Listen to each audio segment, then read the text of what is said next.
Member for Sherbrooke Park for Saskatchewan. Well, thank you, Madam Speaker. It really amazes me how quickly we've gotten here. The 2015 election was 5 years ago today, and one of the first issues we dealt with in that Parliament was a new law that legalized euthanasia, and the government came up with a new term for it. They called it medical assistance in dying. And at the time, the Minister of Health, Minister for Justice, they said that there was a finely tuned balance where there was the right mix of safeguards and opportunities. Now, of course, as a result of the SNC-Lavalin scandal, both of those ministers were kicked out of the Liberal cabinet and the Liberal Party. But they and their colleagues with them said this was a necessary balance that was struck. What was built into the process as well was a legislative review, that we would come back to this, there'd be a legislative review 5 years later. But this government jumped the gun on that legislative review. They said, before the legislative review, we're going to remove some of these safeguards that we said were vital less than 4 years ago.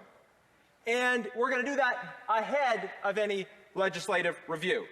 And the fig leaf they used to do that was the Truchon decision in Quebec. This was a decision that dealt with a very specific issue, the question of reasonable foreseeability. Now, it was a political choice for the government not to appeal that decision.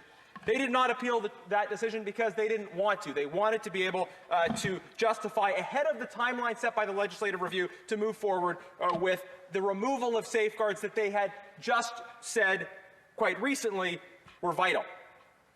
But then they've packed into this legislation a number of critical changes which have absolutely nothing to do with the content of the Truchon decision. And my colleagues have spoken eloquently about the specific issues around removing reasonable foreseeability, the concerns raised by people in the disability community. But I want to focus on the aspects of this legislation that have absolutely nothing to do with the court decision that it is supposedly responding to.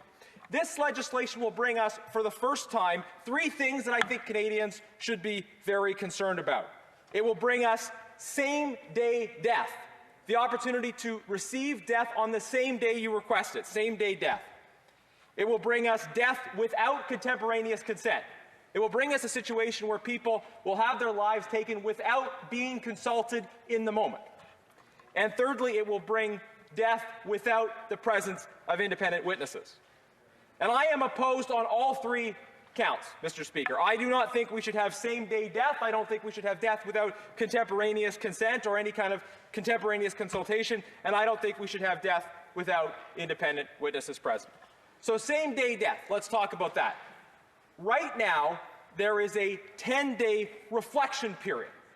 Now, let's be very clear that the law already allows, in certain cases, that reflection period to be waived. And it's not a long, arduous process for waiving that reflection period. In fact, if the physicians involved say that because of the particular circumstances in this case, that the 10-day reflection period should be waived, that 10-day reflection period can be waived. But it is a default. It says, on balance, except in exceptional circumstances, the 10-day reflection period between when a person requests death and receives it is a reasonable frame of time. Because I think we can all understand that people who are going through challenging circumstances, major changes in their lives, will feel intense feelings of pain and suffering, of angst in a moment. And those are real, sincere feelings, but they might feel differently in a different space with a little bit of time and opportunity for reflection. And I would like us to be the kind of country where if somebody says, I've had enough, I want to die, instead of being told right away, okay, let's do it right now, they're told, okay, we've got this mechanism of review, of consideration, and let's take that time, and even that review process can be waived. I think that's eminently reasonable.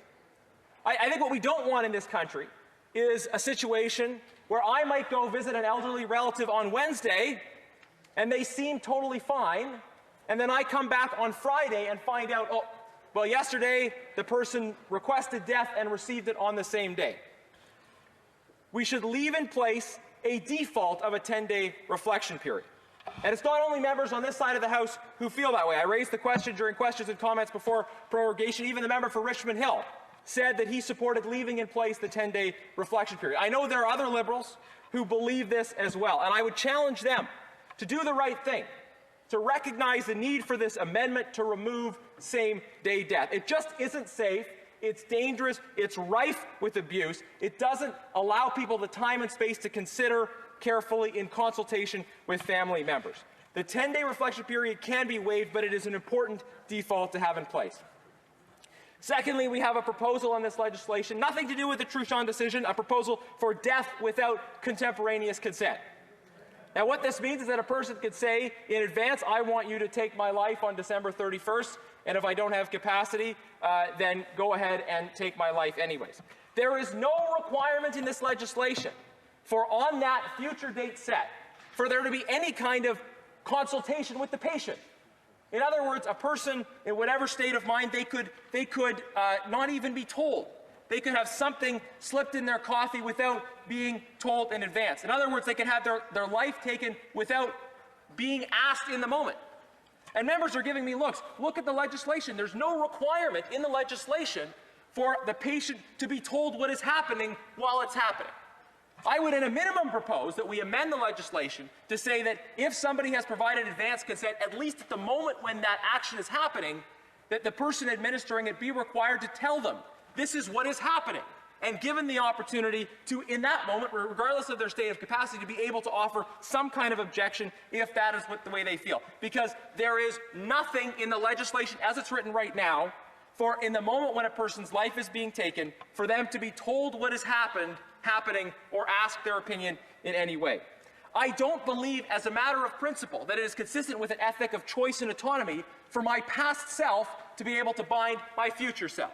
Garnet Jenis in 2020, October 19th, might want a future version of myself to behave in a certain fashion, but that future version of myself should still have autonomy to make choices that contradict something that my past self wished for, especially in cases where disease and disability are involved, where people adapt to circumstances. They adapt in ways that perhaps they do not expect.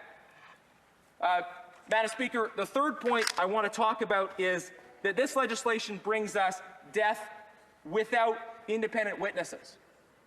It removes a requirement for independent witnesses to be involved. And I just don't see the purpose of that, Madam Speaker. Why not leave in place a requirement for independent witnesses? It ensures that there aren't abuses. When I finish my remarks today, I'm going to be sharing my remarks with my time with the excellent member for Peace River Westlaw. Now, Madam Speaker, people advancing this legislation say it's about choice. Well, I would say this. In the context of choice, let's recognize the context and the architecture in which choice is made, and let's protect people's ability to make a genuinely autonomous choice. Fair enough? So, same-day death. Is that consistent with giving people real choice? That the moment they ask for death, they receive it right away? Or is it more consistent with choice that they have the time and the space to reflect? Is it consistent with choice to remove the requirement for contemporaneous consent? I don't think so. And is it consistent with choice to remove independent witnesses who can verify what's happening? Madam Speaker, I think same-day death, death without contemporaneous consent, death without independent witnesses, these things are moving us in a dangerous direction that will leave people vulnerable. And the government's defense of this legislation say we did lots of consultation. Virtually everybody we talked to agreed with that. Well, I doubt it, Madam Speaker. We've already had over 400 physicians sign a letter raising objections to this. We've had a joint letter sent by many faith leaders from different communities across the country. We've had over 70 representatives from the disability community come out against this bill. And may I say to the government, when they run consultations that involve loaded questions, questions that presuppose a particular result, I think one of my colleagues once talked about another consultation they did as like a dating website designed by Fidel Castro. When you have loaded questions, you're not going to get meaningful results in the consultation. And you're going to have what we have right now, which is hundreds of leaders from hundreds of physicians, dozens and dozens of leaders from the disability community speaking out. And Madam Speaker, finally, I just say, isn't it sad that the only time we talk about palliative care in this House is when we're bringing in more euthanasia, when we're removing vital safeguards? That's the only time the government pays lip service to palliative care.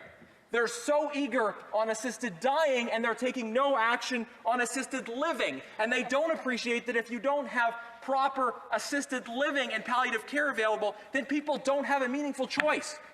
those who read the reports about what's happening in seniors' care in this country. People don't have a meaningful choice when they don't have access to the care that they want and they need. Madam Speaker, let's do more for assisted living instead of removing vital safeguards that protect people around the assisted dying regime. Thank you very much. Questions et commentaires.